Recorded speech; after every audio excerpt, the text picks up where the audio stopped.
नमस्कार दोस्तों, स्वागत है आपका आपके अपने ही YouTube चैनल लक्ष्य क्लासेस पर। रोज़ की तरह आज भी हम सामान्य हिंदी के कुछ महत्वपूर्ण प्रश्नों पर चर्चा करेंगे।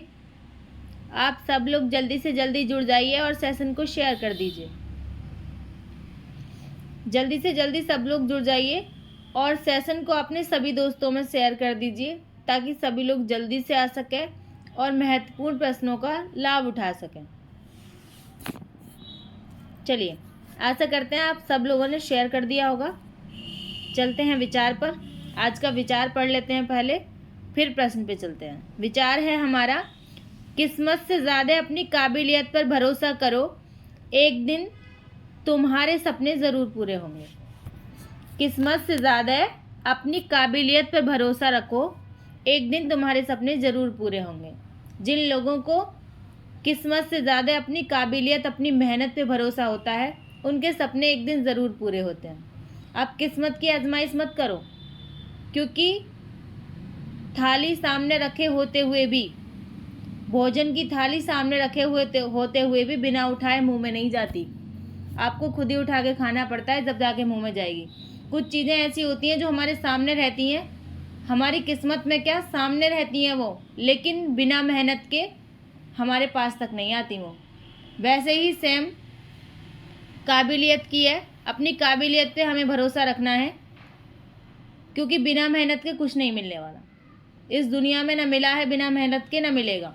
वो और लोग होते हैं जिन्हें बिना मेहनत के मिल जाता है, और जिन्हें बिना मेहनत के मिल भी जाता है ना, ज़्यादा खुश होने की ज़रूरत नहीं है, ज़्यादा दिन नहीं टिकता। तो मेहनत पे भरोसा रखिए और मेहनत जी तोड़ के करिए। उसके बाद जो तुम्हें मिलेगा ना, उसका आनंद और ही होगा।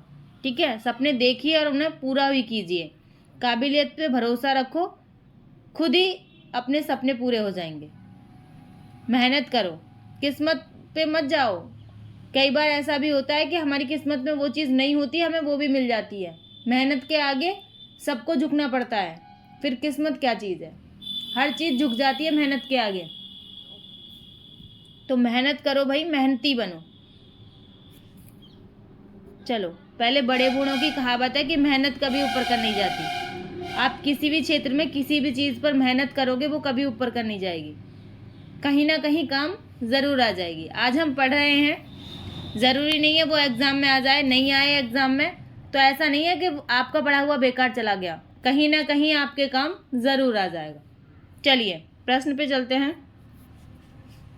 प्रश्न है, हिंदी का कौन सा प्रेमाख्यान कवि एक आंख का काना था? बहुत महत्वपूर्ण प्रश्न है भाई ये। ईश्वरदास, शेख नबी, कुतुबन या जायसी? ऐसे कवि का नाम बताना है आपको जो एक आंख का काना था। कौन से कवि थे ऐसे? जल्दी से कमेंट बॉक्स में आंसर दीजिएगा भाई। बहुत बार एग्जाम में पूछा गया प्रश्न है ये। हिंदी का कौन सा प्रेमाख्यान कवि एक आंख का काना था?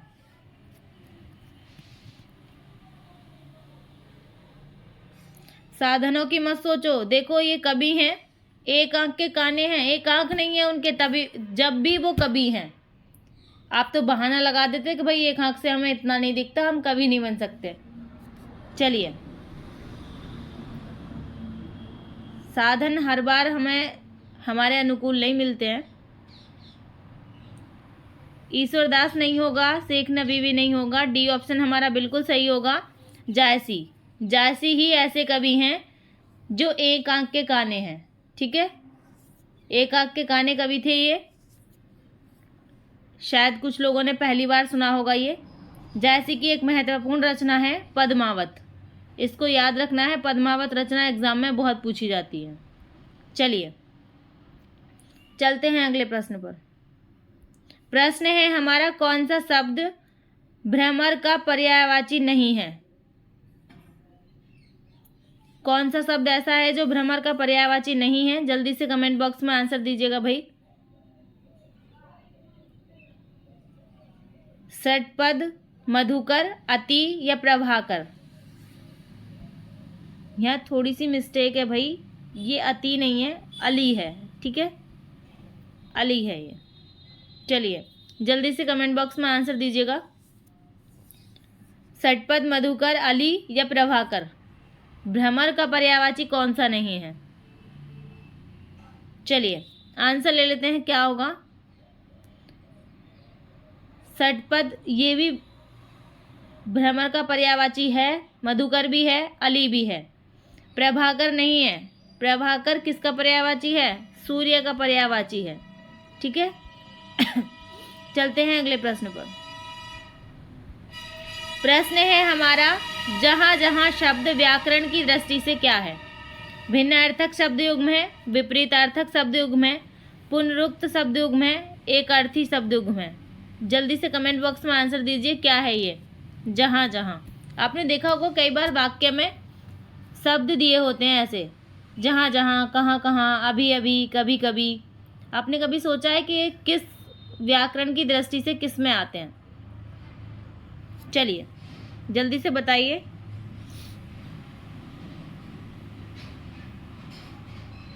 चलो आंसर ले लेते हैं भाई, जिनको पता है वो भी अच्छी बात है और जिनको नहीं पता है वो भी अच्छी बात है। भिन्न अर्थक शब्द नहीं होगा, भिन्न अर्थक कहते हैं जिनके अलग अलग अर्थ हों। विपरीत नहीं होगा, विलोम के लिए बोलते हैं। पुनरुक्त शब्द युग में है ये, जहाँ जहाँ मतलब एक जैसे शब्द हैं दो बार आ रहे हैं। ठीक है, शब्द कहाँ कहाँ भी होता है, मैं कहाँ कहाँ ढूंढूं, मैं अभी अभी आया हूँ, मैं कभी नहीं कभी कभी जाता हूँ। मतलब ये एक जैसे जो शब्द दो बार आते हैं उन्हें क्या कहते हैं, पुनरुक्त शब्द कहते हैं। चलिए चलते हैं अगले प्रश्न पर। प्रश्न है हमारा, गीता मंद मंद मुस्कुरा रही है, इस वाक्य में मंद मंद व्याकरण की दृष्टि से क्या है। गीता मंद मंद मुस्कुरा रही है, इस वाक्य में मंद मंद व्याकरण की दृष्टि से क्या है। वैसे यहाँ पे यदि किसी लड़के का नाम होता तो ये बिल्कुल सूट नहीं करता, क्योंकि लड़के मंद मंद नहीं मुस्कुराते हैं। प्रश्न भी मतलब एग्जाम में भी पूछे जाते हैं तो बड़े तरीके से पूछे जाते हैं। बिल्कुल गीता ऐसा नाम लिखा है एकदम से, और मंद मंद मुस्कुरा रही है मतलब जैसे सच में ही मुस्कुरा रही हो। लड़कियां ही मुस्कुराती हैं ना मंद मंद, लड़के तो बहुत जोर से हंसते हैं, हा हा हा।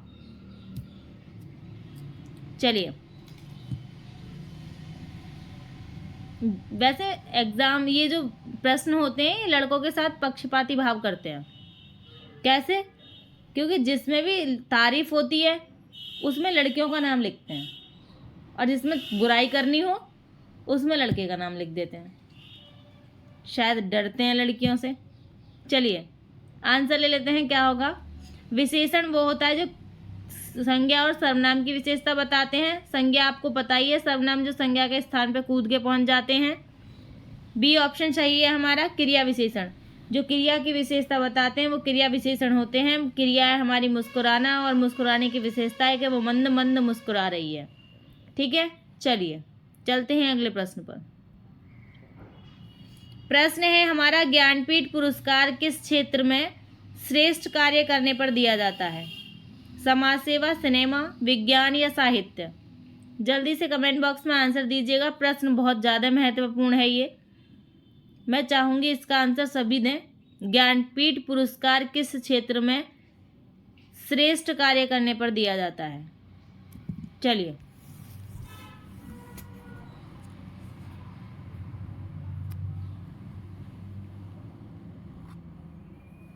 कुछ प्रश्न ऐसे होते हैं जो कॉमन सेंस होते हैं।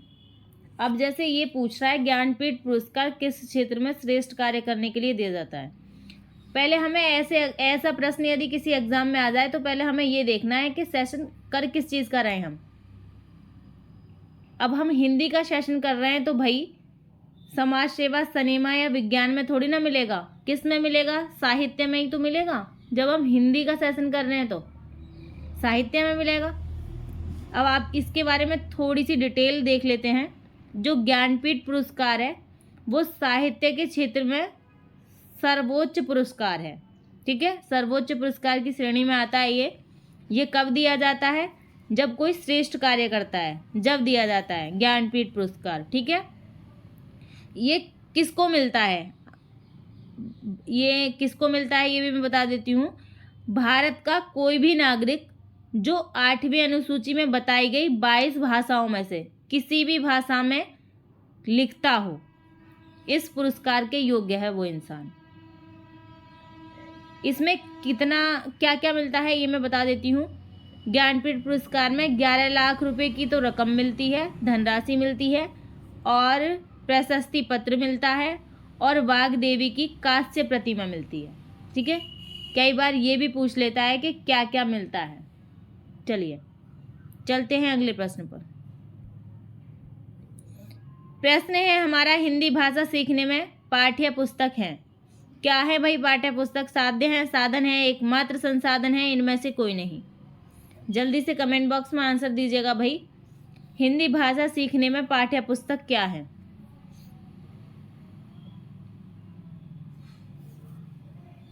अच्छा प्रश्न है। चलिए आज ये क्लियर कर लेते हैं। एकमात्र संसाधन है, ये तो आपने पहले काट लिया होगा, इनमें से कोई नहीं, ये भी काट लिया होगा। दो ऑप्शन तो बेकार के ही रखे जाते हैं बेचारे, फालतू में घसीटे जाते हैं। लड़ाई तो दो लोगों में ही होती है, लड़ाई तो दो लोगों में ही होती है।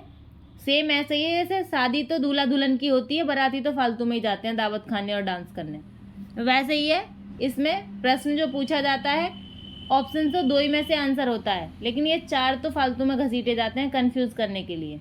चलिए अब इन दोनों की लड़ाई देख लेते हैं, साध्य और साधन। हिंदी भाषा सीखने में पाठ्य पुस्तक क्या है?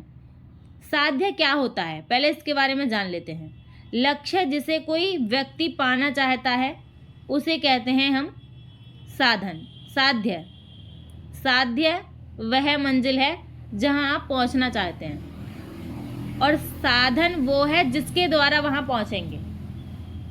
साध्य क्या है? वह मंजिल है जहां तक आप पहुंचना चाहते हैं, और साधन है जिसके द्वारा, जिसके माध्यम से उस लक्ष्य तक आप पहुंचेंगे।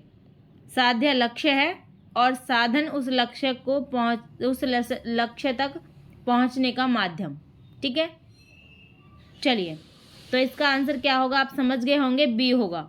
पाठ्य पुस्तक हमारी जॉब लगने के लिए जो हम पढ़ रहे हैं ये माध्यम है, हमारा साधन है।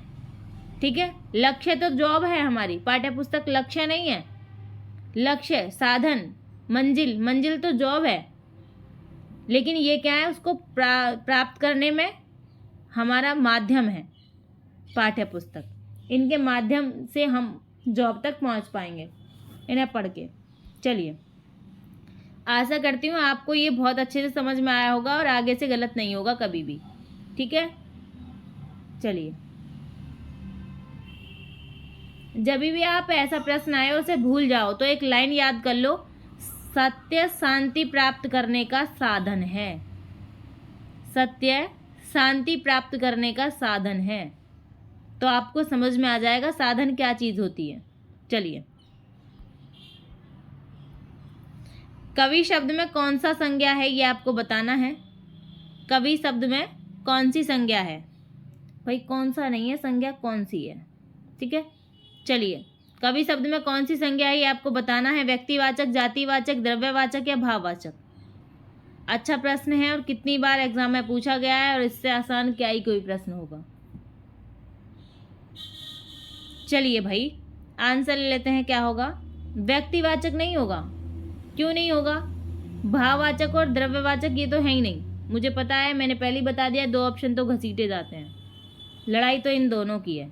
व्यक्तिवाचक नहीं है भाई, कवि, कवि पूरी कवि जाति के बारे में बात हो रही है, जातिवाचक है।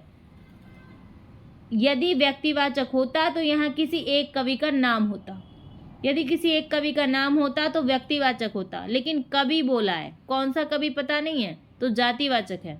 अब जैसे मनुष्य बोल दे तो जातिवाचक है, पहाड़ बोल दे तो जातिवाचक है, नदी बोल दे तो जातिवाचक है, इनमें से किसी का नाम ले दे तो व्यक्तिवाचक है। चलिए चलते हैं अगले प्रश्न पर। प्रश्न है जो पसीने से उत्पन्न हो उसके लिए एक शब्द। जो पसीने से उत्पन्न हो उसके लिए एक शब्द बताना है, क्या है? स्वयंभू, जरायुज, सनेदज या अंडाज?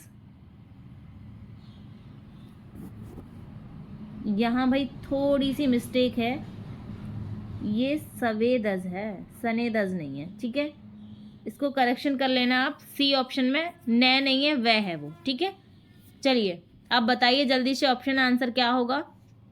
जो पसीने से उत्पन्न हो उसके लिए एक शब्द। चलिए देख लेते हैं आंसर क्या होगा। अंडाज किसे कहते हैं? उसे कहते हैं अंडाज जिसका जन्म अंडे से हुआ हो, उसे अंडाज कहते हैं। किसका जन्म होता है अंडे से? पक्षी, चिड़िया, कबूतर, इनका जन्म किससे होता है? अंडे से होता है। जिनका जन्म अंडे से होता है उन्हें अंडाज कहते हैं। सी ऑप्शन हमारा आंसर है ही। जो पसीने से उत्पन्न हुआ हो उसे क्या कहते हैं? सवेदज कहते हैं। ठीक है, सवेदज कहते हैं उसे जो पसीने से उत्पन्न हुआ हो। जरायुज किसे कहते हैं भाई? जरायुज उसे कहते हैं जो गर्भाशय से उत्पन्न होने वाला है। जो गर्भाशय से उत्पन्न होता है उसे जरायुज कहते हैं, जैसे शिशु। ठीक है, अंडायुज जिसका जन्म अंडे से होता है उसे कहते हैं, जैसे पक्षी। और स्वयंभू किसे कहते हैं? जो अपने आप उत्पन्न हुआ हो, जैसे विधाता। ठीक है, विधाता अपने आप उत्पन्न हुए हैं, उन्हें विधाता को स्वयंभू कहा जाता है। ऐसे ही जैसे विधाता को उर्दू भाषा में खुदा बोला जाता है। खुदा का मतलब यही होता है कि खुद उत्पन्न हुआ। ठीक है, इसलिए उन्हें खुदा बोलते हैं। वैसे स्वयंभू का एक और अर्थ भी है। भूमि या पृथ्वी के नीचे, मतलब जो पृथ्वी के नीचे से जो चीज़ें स्वयं निकलती हैं, मतलब उन्हें प्राकृतिक चीज़ें कह सकते हैं, उन्हें भी स्वयंभू कहते हैं। ठीक है, प्राकृतिक चीज़ें भी हैं जो भी, उन्हें भी हम स्वयंभू में रखते हैं। क्यों? क्योंकि वो प्राकृतिक हैं, उनका जन्म किसी ने नहीं किया है, उनका निर्माण नहीं किया है किसी ने, खुद निकली हैं। चलिए चलते हैं अगले प्रश्न पर।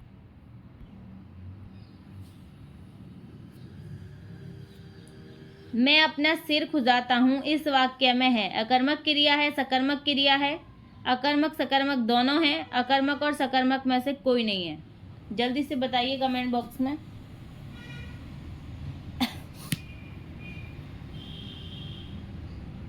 चलिए भाई आंसर ले लेते हैं, क्या होगा। ये फालतू के हैं ना, हटा दो। अकर्मक सकर्मक की लड़ाई है। मैं अपना सिर खुजाता हूँ। भाई हमें पूछना होता है क्या खुजाता हूँ? सिर खुजाता हूँ। कौन खुजाता है? मैं खुजाता हूँ। आंसर मिल रहे हैं ना सारे, तो क्या हो गया? सकर्मक क्रिया है। यदि आंसर नहीं मिलता, क्या का सिर ना लिखा होता यहाँ पे, तो क्या होता है? इसमें अकर्मक क्रिया होती। ठीक है, चलिए चलते हैं अगले प्रश्न पर। पॉकेट मार शब्द में समास है। अव्ययीभाव समास है, तत्पुरुष समास है, कर्मधारय समास है या द्वंद्व समास है? पॉकेट मार। जल्दी से कमेंट बॉक्स में आंसर दीजिएगा भाई। पॉकेट मार शब्द दिया हुआ है और पूछा है हमसे कि इसमें समास क्या है। चलिए आंसर ले लेते हैं। सबसे पहले इसका करेंगे विग्रह। इसकी टांग तोड़ देंगे और हाथ तोड़ देंगे, अपने आप बता देगा कि क्या, कहाँ जाऊंगा मैं, कौन से समास में जाऊंगा। ठीक है, जब पॉकेट मार है तो भाई पॉकेट चुरा के ले जाएगा तो कोई तो मारेगा ना उसे, वो खुद बता देगा कहाँ से आया हूँ। तो इसका विग्रह कैसे करेंगे? पॉकेट को मारने वाला, पॉकेट मार। ठीक है, को कारक विभक्ति आई है तो क्या हो गया? तत्पुरुष समास हो गया। कर्म तत्पुरुष है, तत्पुरुष समास है तत्पुरुष में भी। ठीक है, चलिए प्रश्न है हमारा, रमेश में कौन सी संधि है? शब्द दिया हुआ है रमेश और पूछा है हमसे रमेश शब्द में कौन सी संधि है। जल्दी से कमेंट बॉक्स में आंसर दीजिएगा। प्रश्न बहुत ही आसान है और ट्रिकी है, मैंने ट्रिक बता रखी है इसकी। अब आपको संधि करने में देर नहीं लगनी चाहिए। चलिए रमेश शब्द में कौन सी संधि है? रमेश एक ही मात्रा है, वो भी सिंगल, गुण संधि है। डबल मात्रा होती तो वृद्धि संधि होती। ठीक है, चलिए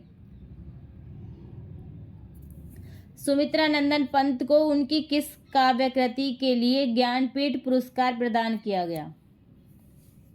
किसके लिए किया गया भाई, ये आपको बताना है। गुंजन, चिदम्बरा, युगांत या वाणी? जल्दी से बताइए किसके लिए किया गया था ज्ञानपीठ पुरस्कार प्राप्त सुमित्रा नंदन पंत को? अच्छा प्रश्न है और मैंने पहले करवाया भी है। चलिए आंसर ले लेते हैं, क्या होगा इसका आंसर? गुंजन पे नहीं भाई, युगांत पे भी नहीं, वीणा पे भी नहीं, बी ऑप्शन सही है, चिदम्बरा। ठीक है, इस पर सुमित्रा नंदन पंत को क्या मिला था? ज्ञानपीठ पुरस्कार। चलिए चलते हैं अगले प्रश्न पर। कबीरदास जी निम्न में से किस धारा के कवि थे? किस धारा के कवि थे? सगुण, निर्गुण, राम भक्ति या कृष्ण भक्ति? जल्दी से कमेंट बॉक्स में आंसर दीजिएगा भाई, किस काव्य धारा के कवि थे कबीरदास जी? चलिए आंसर ले लेते हैं, क्या होगा? बी ऑप्शन बिल्कुल सही होगा हमारा, निर्गुण। ठीक है, निर्गुण धारा के कवि थे, भक्तिकालीन ज्ञानाश्रयी शाखा के, निर्गुण शाखा के कवि थे। ठीक है, चलिए चलते हैं अगले प्रश्न पर। ईदगाह किसकी प्रसिद्ध रचना है? प्रेमचंद्र की, जयशंकर प्रसाद की, सुदर्शन की या आज्ञा की? जल्दी से कमेंट बॉक्स में आंसर दीजिए, बहुत अच्छा प्रश्न है और जाने कितनी बार एग्जाम में आया है। ईदगाह किसकी प्रसिद्ध रचना है? चलिए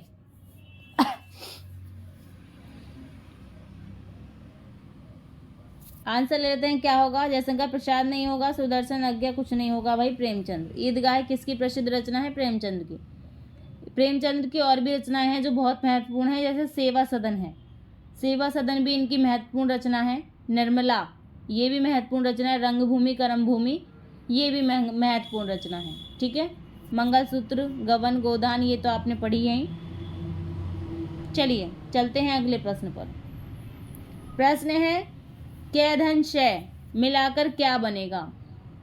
4 ऑप्शन दिए हुए हैं, आपको बताना है कै धन शय मिलाकर क्या बनेगा। जल्दी से कमेंट बॉक्स में आंसर दीजिएगा भाई, क्या बनेगा हलंत वाले कै और शय को मिला के। चलिए आंसर ले लेते हैं, क्या होगा भाई? ये नहीं होगा, ये नहीं होगा, बी ऑप्शन बिल्कुल सही होगा। 6 जो होता है वो कै और शय को मिला के बनता है। ठीक है, पहले भी करवाया है मैंने, ये बहुत महत्वपूर्ण प्रश्न है और एग्जाम में जाने कितनी बार आ गया। चलिए प्रश्न है हमारा, दृढ़ शब्द वर्णों से मिलकर बना है। किन वर्णों से मिलकर बनाया है ये आपको बताना है। 4 ऑप्शन दिए हुए हैं, आप जल्दी से कमेंट बॉक्स में आंसर दीजिएगा, दृढ़ शब्द किन वर्णों से मिलकर बना है? जल्दी से आंसर दीजिएगा भाई, अच्छा प्रश्न है। मैंने कल भी कराया था भाई ऐसा एक प्रश्न।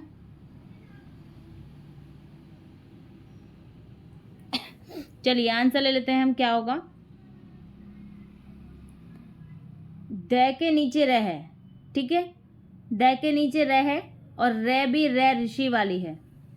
ठीक, तो द शब्द सब एक जैसे हैं, बस ये कट गया वर्ण, तो बचा कौन सा? ए ऑप्शन हमारा बिल्कुल सही है यहाँ पे। कैसे? द के नीचे रह है, इसका मतलब द आधी है, आधी द है तो द के नीचे हलंत लगा हुआ है, फिर धन रे धन अणे दृढ़। ठीक है, चलिए जब भी किसी वर्ण के नीचे रे निकला हुआ हो समझ लेना वो वर्ण आधा है। ठीक है, उसमें हलंत लगना है। चलिए चलते हैं अगले प्रश्न पर। प्रश्न है हमारा, हिरण का पर्यायवाची शब्द है। हिरण का पर्यायवाची शब्द क्या है ये आपको बताना है। विहग, खग, हंस या मृग? अच्छा प्रश्न है और आसान भी है, जल्दी से कमेंट बॉक्स में आंसर दीजिए, बिल्कुल टाइम नहीं लगना चाहिए भाई। चलिए क्या होगा हिरण का पर्यायवाची? ये नहीं होंगे तीनों, डी ऑप्शन बिल्कुल सही है, मृग। मृग हिरण का पर्यायवाची होता है। ठीक है,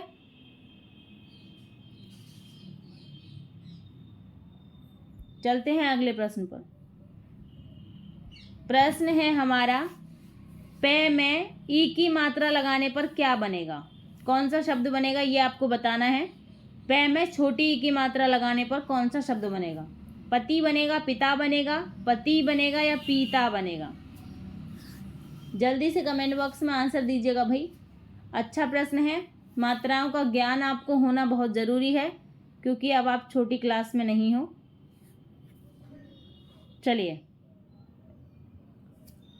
बहुत लोग तो ऐसे भी हैं जिन्हें छोटी ई और बड़ी ई की मात्रा भी नहीं पता होती है। ये मजाक नहीं है, सच में नहीं पता होती है। छोटे ऊ और बड़े ऊ की मात्रा नहीं पता होती हैं। ज़्यादातर इंग्लिश मीडियम के लोगों को नहीं पता होती हैं। चलिए, पै में छोटी ई की मात्रा जोड़ेंगे तो क्या बनेगा? बी ऑप्शन हमारा सही है, पिता बनेगा। ठीक है, चलिए, और यदि बड़ी ई की मात्रा जोड़ेंगे तो क्या बनेगा? रानी बनेगा। ठीक है, चलिए,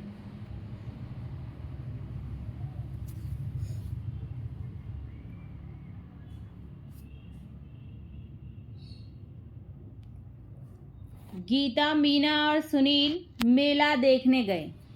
आपको बताना है विराम चिन्ह कौन से वाले प्रयोग होंगे इसमें।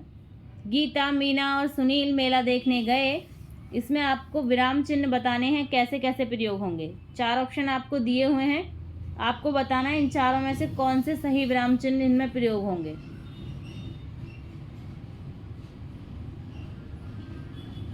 चलिए,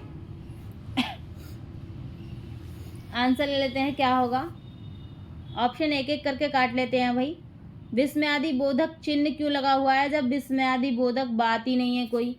इसमें कोई आश्चर्य की बात है? मेला देखने ही तो जा रहे हैं भाई, आश्चर्य थोड़ी ना है, मंगल ग्रह पर थोड़ी ना जा रहे हैं। वाक्य में सबसे पहले हम पूर्ण विराम थोड़ी ना लगाते हैं। प्रश्नवाचक चिन्ह तो लगाना ही नहीं है, प्रश्न कोई पूछा ही नहीं जा रहा।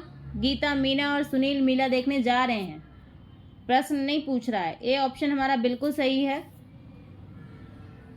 विराम चिन्हों की दृष्टि से। ठीक है, फुल स्टॉप बाद में लगता है, कॉमास बीच में लगते हैं। चलिए, चलते हैं अगले प्रश्न पर। प्रश्न है हमारा, विलोम बनाने के लिए अन का प्रयोग वहाँ होता है, कहाँ होता है, ये आपको बताना है।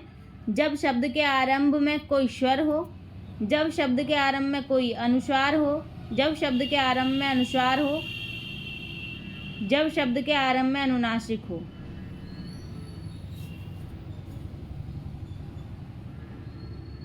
चलिए, जल्दी से बताइए।